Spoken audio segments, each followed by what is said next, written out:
Okay, finally we arrive at the main event, which is Maxwell's equations. So before Maxwell, we have divergence and curl of magnetic field and electric field. So let's have a brief summary first. So before Maxwell, we have the divergence of the electrical field. This equals to the volume charge density divided by epsilon zero. So this was given to us by Gauss's law. And second, we have divergence of magnetic field. This equal to zero. So this has no name, but it can be calculated from Biot-Savart law. And then the third one is the curl of electric field. So this equals to dB dt. So this is given to us by Faraday's law. And then the fourth one is the curl of magnetic field. This equals to mu zero, and then the volume current density. So this is given by us by Ampere's law. Okay, a few observations. So first of all, in electrostatics, the charge generate electric field. In magnetostatics, the current generate magnetic field. So charge and current generate electric field and magnetic field respectively. Second observation, there is no magnetic charge. If there is, the divergence shouldn't be zero. It should be determined by the charge density. So there is no magnetic charge. And also here we have the change in magnetic field would also generate electric field. So why can't we also have change in electric field that generate magnetic field? We can, that's what Maxwell did, but we cannot just add it anywhere here or here with plus or minus. We need to make sure that there is some ground rule. So the ground rule was a mass rule, where the curl of the divergence of curl should equal to zero. So the curl of something, and then you take divergence, it should be zero. So let's confirm this for E field and B field based on what we have before Maxwell. So first of all, we have the divergence of curl on electric field. So the curl of electric field is given by this. So we apply divergence to B. So we have minus d dt, and then divergence on B. So this is zero. So we have zero. This is good. Mass rule is happy. And then we have the magnetic divergence of curl on magnetic field. So the curl of magnetic field is given by this. So we take divergence on this. So I have mu zero divergence of the volume current density. So this is zero in magnetostatic, but it's not necessarily zero everywhere, because the precondition of magnetostatic is steady current, where we have this equal to zero, but it was derived from continuity equation.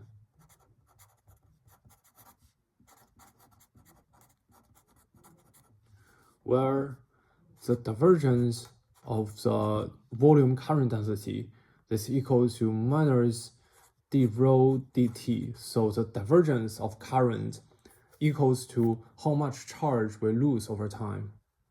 The speed of charge we lose over time. So this has an integral form, which is you take volume integral on both sides. And when you take volume integral on this side, you get the fundamental theorem for divergence, then you have the closed loop surface integral on the volume current density. So this equals to minus d dt, and the integral volume integral rho d tau. So here this is d dt because here this is total charge. So rho can be a function of x, y, z, and also t.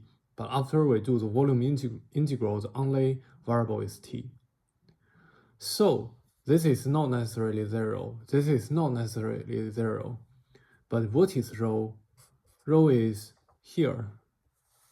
We have the divergence of electric field multiply epsilon 0 equals to rho. So obviously this can be fixed. We need to add something to here. So now we arrive at Maxwell's best work. So Maxwell tells us that a changing electric field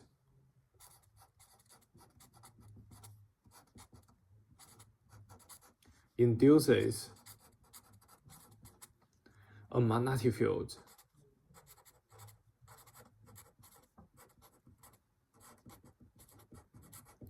So in equation, we have a modification on this. So I have the curl of the magnetic field. This equals to mu 0 j, and then plus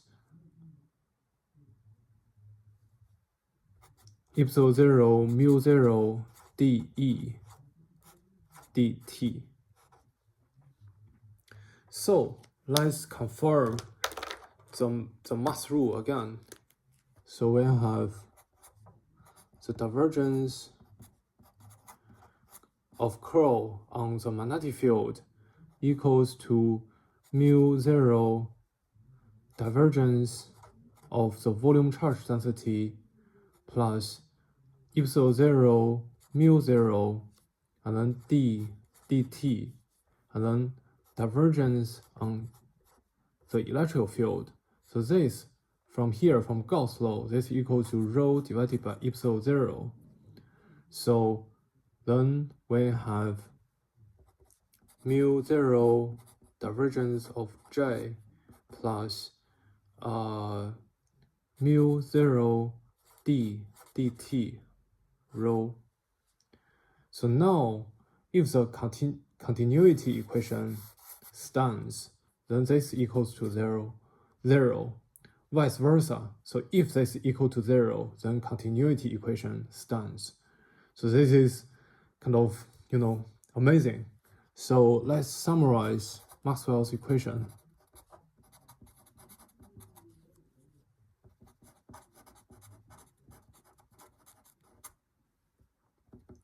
So first we have, the divergence of the electrical field equal to the volume charge density rho divided by epsilon 0.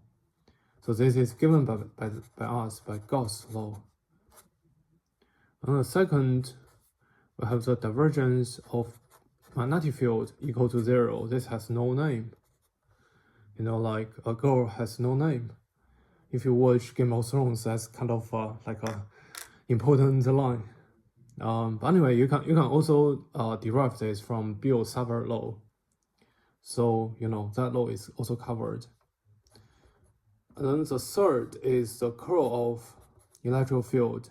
So this is equal to minus dB dt.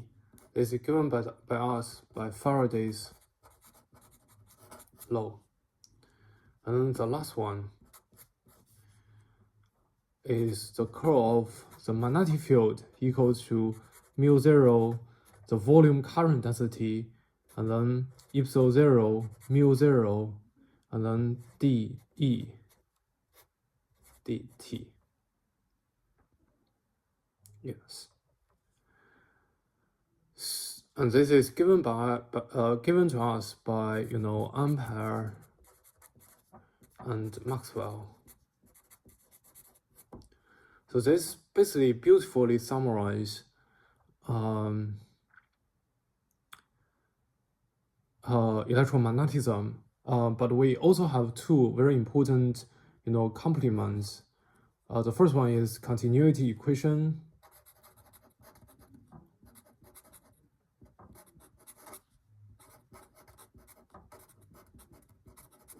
which tells us that the divergence of the current density equal to the speed of losing charge.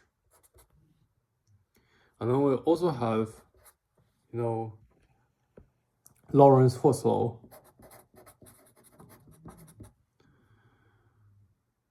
which tells us the force eventually it takes a test charge to fuel it. So I have E plus V cross B. So here, this also includes a Coulomb's law.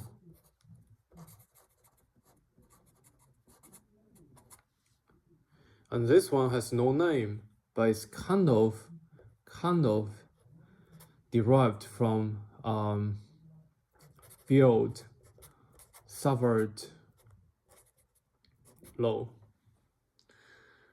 So now here we go. You have pretty much all laws in electromagnetism. Look how beautiful they are. So Maxwell's equations, these are the foundations for electromagnetic wave. So without this, we probably wouldn't have the theoretical foundation for light propagate in fiber that give us internet access, and also the 5 generations of wireless communication networks. So I also teach a part 3 module, wireless and optical communications. Funny enough, all the equations from electromagnetism, they don't get to be repeated anymore. So good news is that you only get to learn this once.